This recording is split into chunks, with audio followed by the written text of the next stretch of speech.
how do we know? What are the indications and how do we know whether repentance is accepted? What are the indications?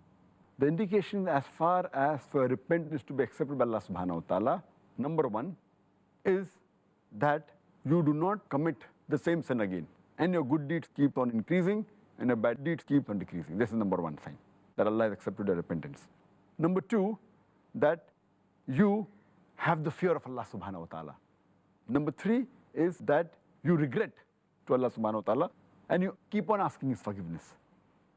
Number four is that you're humble and you always address Him in humility. So these are the four signs which show that your repentance has been accepted by Allah subhanahu wa ta'ala. The signs of non-acceptance of the tawbah repentance is deficiency in the person's repentance, and he remembers the pleasures of the sins and he gets preoccupied in continuing the sin. That's number one. Number two, he is so sure that his repentance will be accepted as though he has got immunity and he's immune to it and surely he'll be forgiven. That's number two. Number three is that his eyes don't cry and his heart is hardened. Number four, there's no increase in the good activities that he's doing, no increase in the good deeds.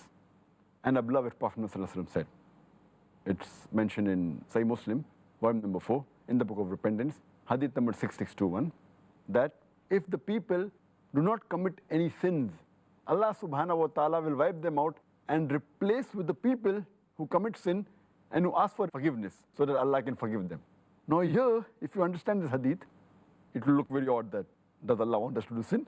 If you don't do sin, Allah will remove you. What it means that there are some people who may do sin and who may ask for forgiveness and repent and may come closer to Allah subhanahu wa ta'ala and the good deeds will increase. And these people will go to Jannah. On the other hand, some people who do good deed and they have a conceit. They're so proud of themselves and that will take them to the hellfire.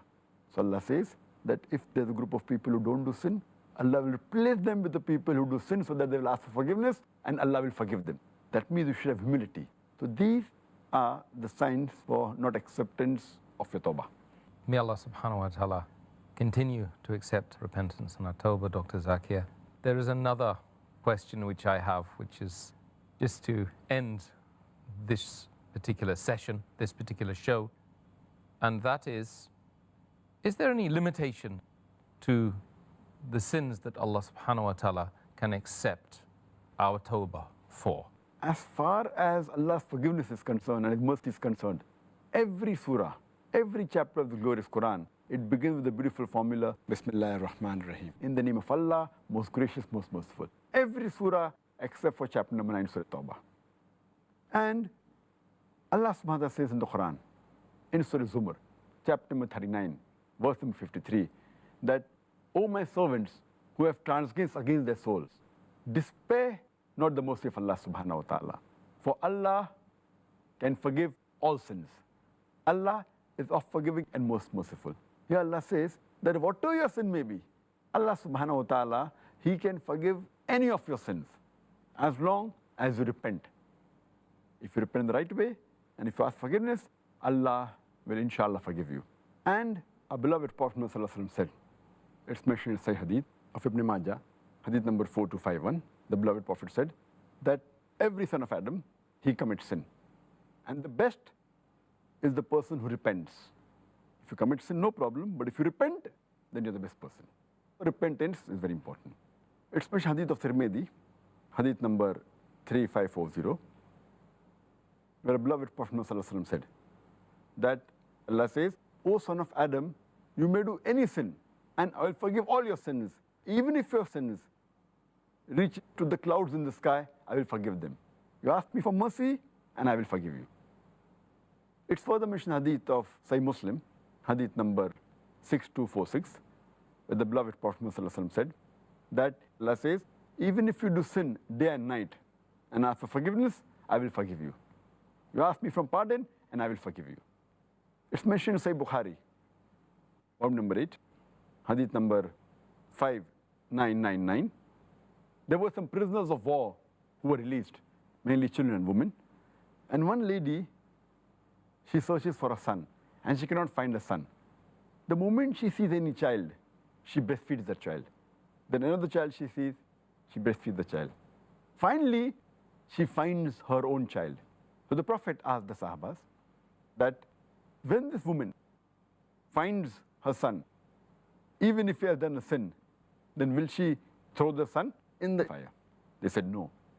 Allah subhanahu wa ta'ala loves his servants, even if they commit sin, more than the lady loves the child. So based on this, we realize Allah subhanahu wa ta'ala is willing to forgive any of your sin as long as you repent. And just a last quotation. Allah says in the Quran, and in Surah Nisa, chapter number 4, verse number 48, that if Allah subhanahu wa ta'ala pleases, He can forgive any sin. But the sin of shirk, He'll never forgive. Here it means that if a person does shirk and repents before he dies, before the death rattle, inshallah Allah will forgive even the sin of shirk. If he repents and comes to the straight path and believes in one Allah subhanahu wa ta'ala, believes in Tawheed, Allah will even forgive him his sin of shirk, which is the biggest sin. But if he dies as a mushrik, after he dies, Allah says here that He will not forgive the sin of shirk. Any other sin, if He wishes, He may forgive, but the sin of shirk, He'll never forgive. Shirk is the biggest sin. So from here we come to know that Allah subhanahu wa ta'ala is the most merciful and is willing to forgive the sins of His servants.